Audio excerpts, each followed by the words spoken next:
नमस्कार दोस्तों। 15 अगस्त करीब आने वाला है। आज एक बहुत प्यारा देशभक्ति गीत प्रस्तुत कर रही हूँ। गीत पूरा सुनिएगा और कमेंट करके बताइएगा कि गीत कैसा लगा। अगर मेरा गीत अच्छा लगे तो मेरे गीत को लाइक कीजिएगा, शेयर कीजिएगा और प्लीज़ दोस्तों मेरे चैनल को सब्सक्राइब ज़रूर कीजिएगा। अपना प्यार दुलार और आशीर्वाद दीजिएगा। तो आइए सुनते हैं इस प्यारे से गीत को।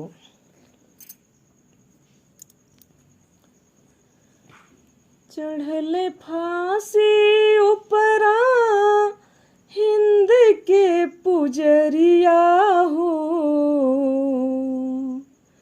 रसरिया के तान तान के।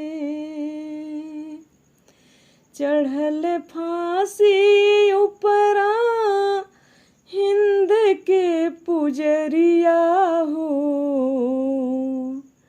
रसरिया के तान तान के। त चढ़ल फांसी उपरा हिंद के पुजरिया हो, रसरिया के तान तान के।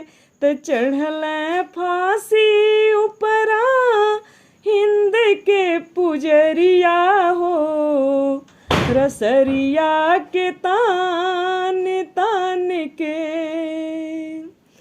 हो गुलाम भारत माता जब अविरल आंसू बहवली, हो गुलाम भारत माता जब अविरल आंसू बहवली।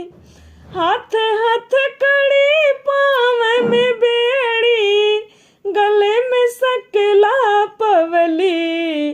कहली माता जाग जाग क्रांति करिया हो, रसरिया के तान तान के। कहली माता जाग जाग क्रांति करिया हो, रसरिया के तान तान के।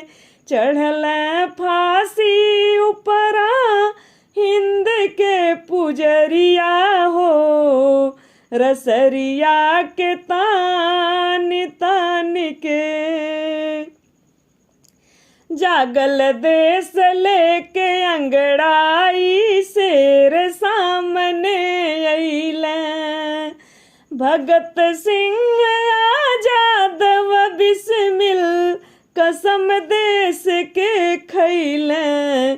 कहले डूबी न कबहू देश के गठरिया हो, रसरिया के तान तान के। त कहले डूबी न कबहू देश के गठरिया हो, रसरिया के तान तान के।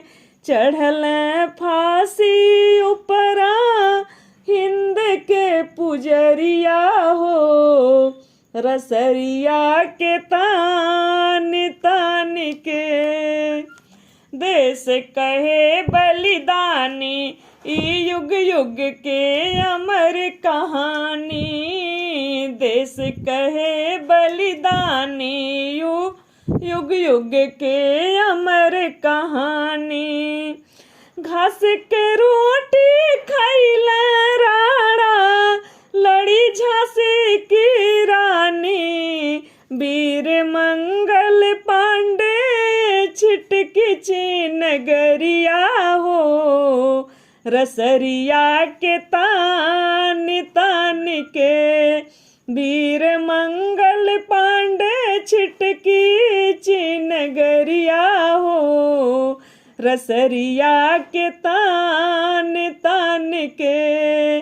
चढ़ल फांसी उपरा हिंद के पुजरिया हो, रसरिया के तान तान के।